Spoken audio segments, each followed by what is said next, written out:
guys, Ash here from Really Fit. I want to thank you so much for joining me in this pelvic floor series. We have just touched on some of my favorite exercises for your pelvic floor, but there are so many more. But I hope this got you motivated and you could feel some of the difference from first the diaphragm breathing and the core work, and then yesterday from your bum. If you're second day onset kind of person, you might not be feeling the abs until today and then the bum tomorrow, but just make sure you pay attention to those muscles and keep up with these exercises if you want to correct your pelvic floor. Now, before I get into some of the stretching, some of the best stretches for your pelvic floor, I just want to explain something quickly. So a lot of people think that when you've had a baby, your pelvic floor has actually been overstretched. And people will say, oh, I'm so happy I didn't have a vaginal birth because, my vagina and my pelvic floor, everything wasn't overstretched. Well, that's very untrue. No matter what, your pelvic floor is greatly affected by just holding a baby, all right? Like it has a sling here and we're holding the weight of a baby, like we're creating a human with this pelvic floor or with the support of this pelvic floor.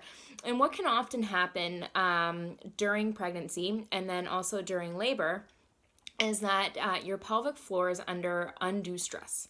And sometimes when our muscles are under undue stress, they actually tighten up. And sometimes we think that, our pelvic floor is really not strong, or it's too loose, right? And that's why I'm dripping pee. And, people talk about being really loose after sex, or after having a baby. During sex, they can be really loose. And it can actually be the exact opposite. A lot of people can have painful sex after pregnancy, and it's because their pelvic floor basically went, whoop, fuck you. And I am too tight now. I am really upset by what you just put me through, and I'm just gonna recoil. So imagine imagine your bicep is your pelvic floor, and after you have a baby, your bicep is flexed. Well, imagine something dropped and my bicep is so flexed that I couldn't grab to get it.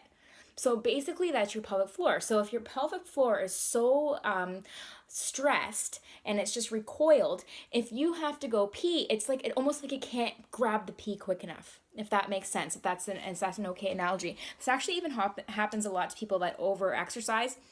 Not necessarily over-exercise, but exercise a lot. A lot of dancers get this. It's actually a pelvic floor dysfunction and can cause pain during sex, incontinence, all this kind of stuff. So although we just spent some stuff that are helping to support the pelvic floor and strengthen the pelvic floor, we also have to ensure that we're stretching it out, okay, and kind of having this balance. So we're going to do a couple stretches here. They are mainly focused on your hips and your inner thighs. And because those are the muscles that kind of get really, really tight. And these feel excellent. You might not necessarily feel them inside, but they're going to help to support and stretch those muscles out so you continue working them without them getting super tight. Okay, because incontinence can come from too tight as well. And if you've just had a traumatic birth or even just a long labor or anything, even without, your pelvic floor can just be nope, and get really, really tight, and we need to allow that to loosen. Just like when we work out, we also need to stretch, and we need to get massages and do all these things. So it's just as important to do the same thing with your pelvic floor. Okay, I'll stop babbling now. I hope that made sense, but I just want you guys to know the importance of stretching, okay, for your pelvic floor as well. So one of the best ways to start here is just the simple butterfly one. So we're just going to take the soles of the feet together, and we're going to open those knees up like a book.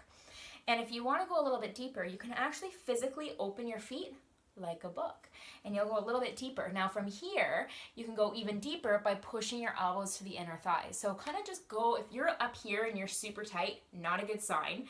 So you just kind of want to let them fall. And if you're really, really tight, you can even put a little pillow or a yoga block or something underneath the back of your bum, and then that will kind of help to release the hips, and then you can get into this stretch a little bit more comfortably, because I want you guys hanging out here for about 30 seconds.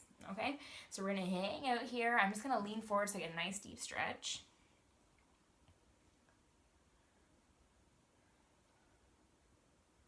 Let's do 10 more seconds, because I did do some chatting. And 6, 5, 4, 3, 2, and 1.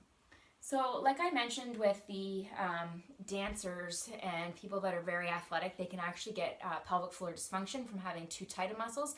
And where that often comes from is from not only from all the core work, but also really, really tight hip flexors. So we're going to do a nice hip flexor quick little series here. We're going to start with just a hip flexor stretch during the runner's lunge. So I want you guys to take one leg forward so that your knee's directly over top of your heel here. Don't let it go too far. And then we're going to push this leg into the ground, push the knee into the ground, or if it hurts your knee, you can always lift that leg. Okay, but we're going to hang out here for 30 seconds. So make sure that you're doing what's comfortable for you. And then we're going to lift that arm up and kind of just ever so slightly lean back. So we're just doing a gentle arch in the lower back, a little bit of a back bend, reaching those fingers up nice and high. Take a couple big breaths here.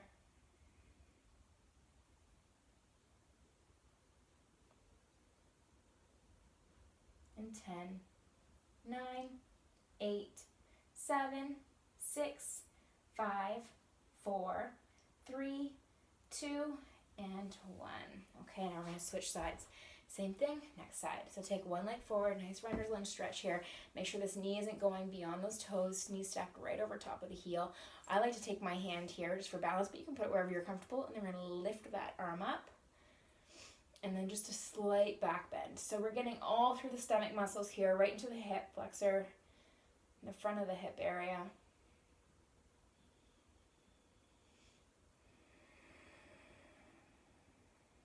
Big breaths in and out through the nose.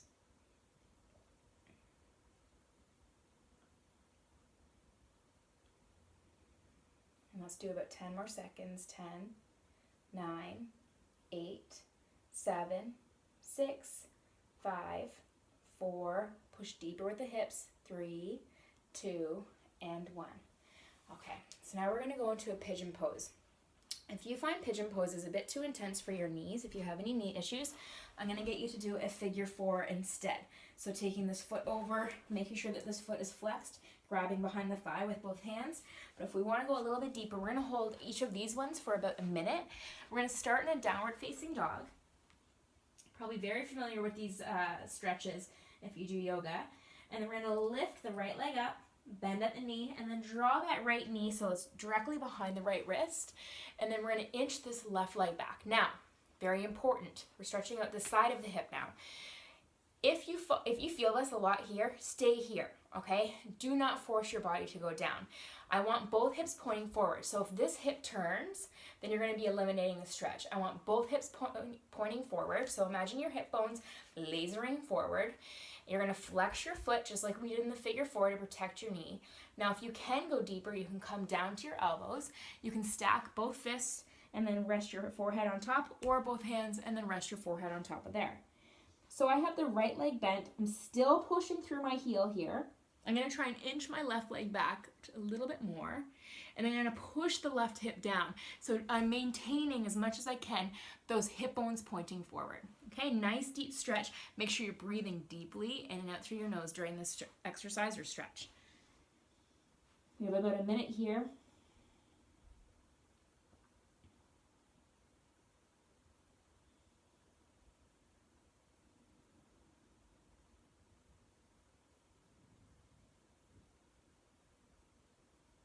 And if you feel your hip flexor release, or your hip more, I should say, on the side, then I want you to inch your left leg a little bit further back before we wrap up the minute.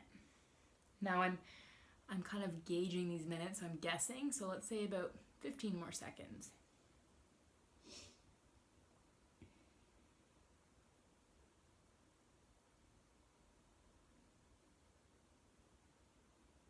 In 5, 4, 3, 2, 1, and then let's come back up to the hands underneath the shoulders, turn the left toes under, lift up that left knee, and then take your right leg back for another downward facing dog. Just hang it out here for a second, letting the head relax, no tension through your neck. Now let's lift up that left leg, bend at the left knee, and then bring your left leg forward so your left knee goes directly behind your left wrist. Flex this foot, very important. So flex that, and then we're going to inch this right leg back. Make sure both hips are pointing forward.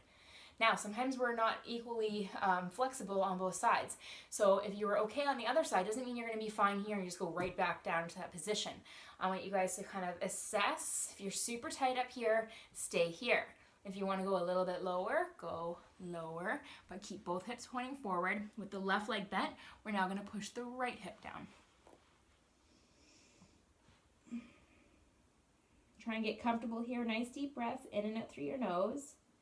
And if you feel that hip release, then we're going to once again inch that leg behind you a bit further.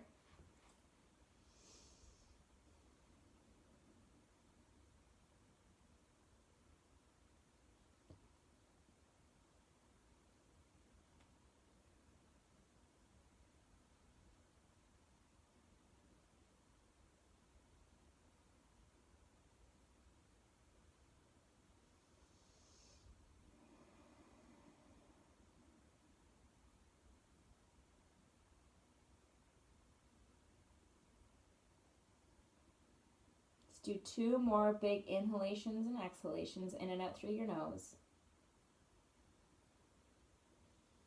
Feeling your back rise and fall, filling that diaphragm up. When you exhale, pushing that right hip down.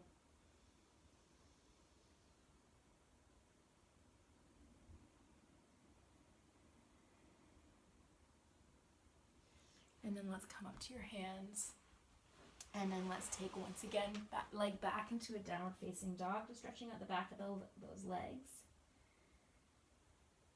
And then we're going to come down to our knees. We're going to take your legs out to the side. And we're going to kind of do a butterflies series. So I'm going to show you quickly. I'm going to try and show you, make sure, I might actually almost have to hold the phone. So let me see here. So we're going to start like this. Okay, so my legs are wide, if you can see that. And then from here, we bring them up together, and then we take them out. We bring them in. You can use your abs here. Take them out, let them hold them there for a second, and then bring them in. We're kind of just warming up the hip flexor joint, so that ball joint, and let's keep moving. I'm just going to hold it here like this. Abs tight, let the legs fall out. Pull them in, and then exhale, push them out. If you did that ab work the other day and you really focused on it, you should actually feel it right here. I can. Right around my belly button from that little bit of core work. Let's bring it up and take it out. And then bring it up again. Abs tight. Take it out. Bring it up. Push it out. Bring it in. This is funny, I wasn't really planning to this angle. Good thing it's only girls on here. And then bring it in. Pretty personal. And then let's do it one more time. So bring it in. Take it out. And let's just hold it right here. A couple more seconds, letting those hips really release. So allowing the knees to fall as heavy as possible. Oops, get my thumb out of there. Okay, now let's bring them in one more time and then take them out one more time. Okay, so I'm gonna bring this back up. I'm gonna put you over here. We only have 2 more things to do, okay? So make sure it's just staying there. Just putting it on my coffee table. There we go. Okay, so the next thing we're gonna do is pull one knee in, other legs extended out. You don't need to see my other leg, it does not matter. We're just gonna hold this in nice and tight. Not over top of the knee, over top of the shin. I grab the knee, I should know better. Do not grab over there. Now, while you're doing this, I want your head to relax on the ground, and I really want you to pull that leg in, but without pulling and letting your tailbone round up. So try to keep your spine neutral. A couple more seconds here. This is kind of opening up the inner thighs again, the hips, all those areas we're talking about, but you might feel a pinch in the front of the hip, and that's okay. Now let's switch sides. And then pull it in. Oh, my hip cracked. I say cracked, but really it's just the ligament going over top of the hip joint, and it sounds like a crack, like a little bloop, almost like hitting a piece of wood, but it's not. It's not cracking. It just feels nice. Weird, but nice. A couple more seconds here. Okay, and then what we're going to finish off with, if you guys are familiar with yoga, it's Shavasana. But what you're going to do is you're actually going to grab, uh-oh, did Matt take my foam roller? Oh dear. Oh no, it's right here. So what you're going to do It was in the kids' toy box. You're going to take this underneath. You can even use a towel or a pillow, anything like that. And then we're just going to let our body hang like this. So I have it just above my bum. And then my hips, like I'm really feeling an opening through my hips here. You can let the arms come down like a real Shavasana, or you can take them behind you. But you're really opening up through the front of the body here, especially through this groin area, the pelvic floor. So we're just going to hang out here. Sometimes in yoga they have those half circles, those pieces of wood that you can go and lie on, or you could even use a yoga block. Some people find them quite high, so it's a bit too intense for them to begin, but you could get there. But also those wood things feel really nice, or just like I said, rolling up towels and then kind of working your way up higher and higher. Not that you want to be too high, but you want to feel that opening right through the front of your hips and then through your stomach.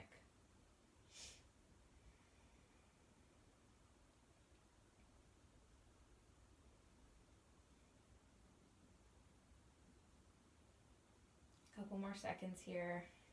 Try and let your body go. So really let the lower body go. Like no tension through your legs, your quads, your bum, anything. Let the toes fall out. Everything's just going here. And then we're good. We're going to bring both legs in, lift up our hips, and then take this out from underneath. So there's kind of your little stretch series. Once again, there are many more things we could do for your breathing, for your core, for your bum, for your stretching, but these are my absolute favorites and what I've gained a lot of benefit out. I'm really still having to work on my bum because I have a weakness there, so I'm really still trying to correct that, but I can tell you the breathing works, the core work works, and the stretching feels amazing, and it really does help as well.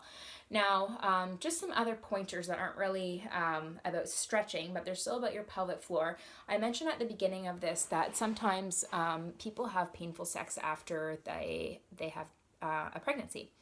So, and this is because your pelvic floor like recoils, everything really tightens up. And it can be very discouraging to want to have sex if it feels like this. But the funny thing is, and the ironic thing is that sex can actually help to loosen that up. So I'm not trying to tell you guys to have sex if it's painful. However, that is actually an internal way to help loosen those muscles up, and it will go away. And for those of you that have had C-sections like myself, a really good way, the scar that you have can also be connected to your pelvic floor. It can be connected to your internal organs, believe it or not. So a really nice way to soften that up is you can do a massage with it. You could take coconut oil and say, this is my scar. I would just kind of be taking my thumb along it like this and kind of like going back and forth. And I could feel my scar soften up within a couple days of doing this at nighttime before I went to bed. And then another way is to just put castor oil over top of your scar. And then you just let it sit there. You can put saran wrap around it if you want to kind of really help it absorb. But you can just let it sit there and it will help to soften that area, which can in turn soften and decrease the scar tissue, which would be attached possibly to your pelvic floor, any of your internal organs. It's kind of like if your scar grows, picture it being a spider web. And it's a spider web, and then we're pulling on that spider web. So we're pulling on all the back muscles. And if you let the scar go and then you kind of soften up, it kind of like does not pull on all those things anymore. So softening that up can also help with your pelvic floor. So just a couple other pointers. I hope you guys found this really helpful. This is a really off the cuff decision I made on Wednesday or Thursday, whenever it was that I did the Facebook Live video. So I can't say it was the most well planned, but I still hope you benefited from it. And please don't hesitate. My hair's crazy. Please don't hesitate at any moment. None of you guys have reached out to me yet, but I know you're watching the videos because I can tell. And so I would love to hear if you guys have any questions. I'm happy to help and have you guys pick my brain a little bit more. Not that I'm an expert, like I said, but I am so fascinated with this right now, even more so than when I took my pre and postnatal course, because now I'm actually in it. So I understand it more and I comprehend it more and I'm learning more. Now, if you guys still find that you have any sort of issues with your pelvic floor after, say, like a couple weeks of doing this. You should start to see differences within a couple weeks if you're consistent. Please do yourself, or you could just do it now anyways, do yourself a favor and go see a pelvic floor specialist, so a physiotherapist, and then an osteopath. An osteopath can even do manipulation and like massaging around your pelvic floor and like on your perineum and all these kind of like really personal spots, but it really helps to loosen that up as well, and it can help with your incontinence, your pooing, help you have better sex, all these kind of things. So, and bring the abdominal walls back together and help with the mummy tummy. I was just lost for words there. So anyways, this is my longest video because I chatted a lot. I will stop now. If you guys have any more questions, you just let me know. But thanks again for watching the video, for joining the series. You guys rock. I hope you're having a wonderful long family day weekend. Okay, bye.